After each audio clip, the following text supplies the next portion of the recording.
പ്രബുൽ, എല്ലായിടത്തും ഈ പിൻവാതിൽ നിയമനങ്ങൾ തന്നെയാണ് സംസ്ഥാന സർക്കാർ, പിണറായി സർക്കാർ നടത്തിക്കൊണ്ടിരിക്കുന്നത്. ഇപ്പോൾ മുൻ മുഖ്യമന്ത്രി VS അച്യുതാനന്ദന്റെ മകൻ VA അരുൺകുമാറിനെ EHRD ഡയറക്ടറാക്കാൻ യോഗ്യതയിൽ ഭേദഗതി വരുത്തി എന്നുള്ള ആരോപണവുമായി സാങ്കേതിക സർവകലാശാല ഡീനാണ് രംഗത്തെത്തിയിരിക്കുന്നത്. ഹർജിയും അദ്ദേഹം നൽകിയിട്ടുണ്ട്. അപ്പോൾ ഒരു ഇന്റേണൽ കമ്മിറ്റി ഇതിൽ ഇടപെട്ടാണ് ഇത്തരം നടപടികളിലേക്ക് കടന്നത്. യോഗ്യതയില്ലാത്ത ആളാണ് ഈ അരുൺകുമാർ.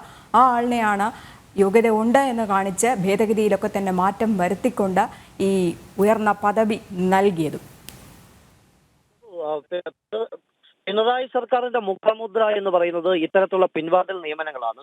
യാതൊരു വിധത്തിലുള്ള അടിസ്ഥാന യോഗ്യതയുമില്ലാത്ത ആളുകളെ മുഴുവൻ തന്ത്രപ്രധാനമായിട്ടുള്ള അല്ലെങ്കിൽ നല്ല ഉന്നതമായിട്ടുള്ള പദവികളെ തിരികെ കയറ്റുക, അർഹതയുള്ളവരെ മാറ്റി നിർത്തുക, മെറിറ്റ് അട്ടിമറിക്കുക. ഇത് തന്നെയാണ് പിണറായി വിജയൻ സർക്കാരിന്റെ മുഖമുദ്ര എന്ന് പറയുന്നത്. കേരളത്തിലെ എല്ലാ സർവകലാശാലകളിലും നടക്കുന്ന ഇതാണ്. ഗവർണർ ഉൾപ്പെടെയുള്ള ആളുകൾ നിരന്തരമായി ചൂണ്ടിക്കാണിച്ചതും ഇതേ വിഷയം തന്നെയാണ്. എല്ലാ വിധത്തിലുള്ള മെറിറ്റും അട്ടിമറിക്കപ്പെട്ടുകൊണ്ടാണ് സർവകലാശാലകളിൽ നടക്കുന്ന തന്ത്രപ്രധാനമായിട്ടുള്ള എല്ലാ നിയമനങ്ങളും. അർഹതയുള്ളവരെ മുഴുവൻ പുറത്തു നിർത്തുകയാണ്. ഇവിടെ സംവരണ തത്വങ്ങൾ പോലും പല നിയമനങ്ങളിലും അട്ടിമറിക്കപ്പെട്ടു എന്നുള്ളതാണ് ഏറ്റവും ഖേദകരമായിട്ടുള്ള വസ്തുത.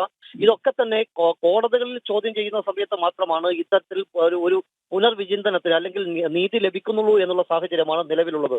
സർവകലാശാലകളിൽ നടക്കുന്ന എല്ലാ നിയമനങ്ങളുടെയും മാനദണ്ഡം എന്ന് പറയുന്നത് CPM നേതാക്കന്മാരുടെ ബന്ധുക്കളാകുക, മക്കളാകുക, ഭാര്യമാരാകുക എന്നുള്ളതാണ്.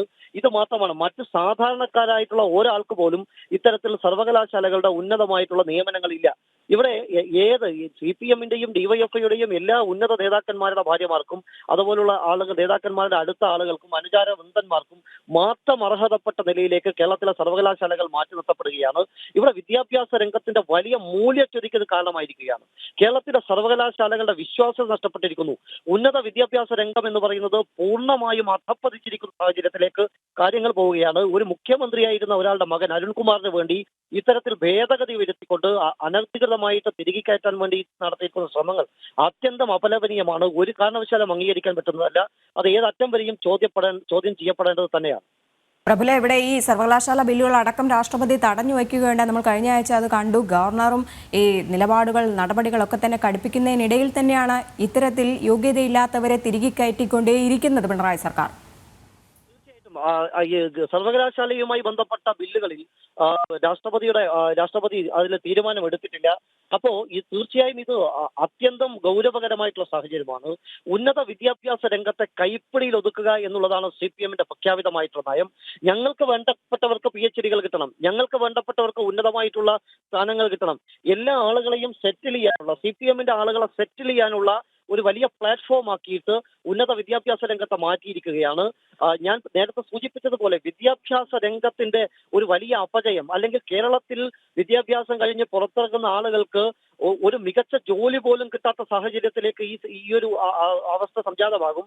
കാരണം ആളുകൾക്ക് ഇത്രയും വിശ്വാസ്യതയില്ലാത്ത ഒരു വിദ്യാഭ്യാസ മേഖലയിൽ നിന്ന് ഉന്നത ബിരുദങ്ങൾ കഴിഞ്ഞ് പുറത്തിറങ്ങുന്ന ആളുകൾക്ക് ഒരു നല്ല ജോലി പോലും കിട്ടില്ല. അല്ലെങ്കിൽ കേരളത്തിൽ നിന്ന് വിദ്യാഭ്യാസം കഴിഞ്ഞിറങ്ങുന്ന PhD ഗവേഷണ പ്രബന്ധങ്ങൾ വെറും കുട്ടയിൽ എറിയേണ്ട നിലവാരത്തിലേക്ക് മാത്രമുള്ള ഗവേഷണ പ്രബന്ധങ്ങളായി മാറുന്നു. സർവകലാശാലകളെ മുഴുവൻ ഇത്തരത്തിൽ രാഷ്ട്രീയവൽക്കരിക്കുന്നു. അതുകൊണ്ട് ഇത് സർക്കാരിന് ഇതൊന്നും ബാധകമല്ല.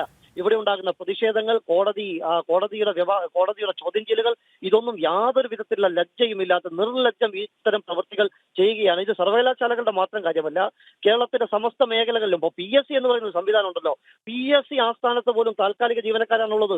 PSCയിൽ പോലും ഇത്തരത്തിൽ പിൻവാതിൽ നിയമനങ്ങൾ നടക്കുന്നു. പിൻവാതിൽ നിയമനങ്ങൾ നടക്കാത്ത ഒരൊറ്റ വകുപ്പ് പോലും സംസ്ഥാന സർക്കാരിന്റെ കീഴിൽ ഇല്ല എന്നുള്ളതാണ് ഏറ്റവും ഖേദകരമായിട്ടുള്ള സാഹചര്യം.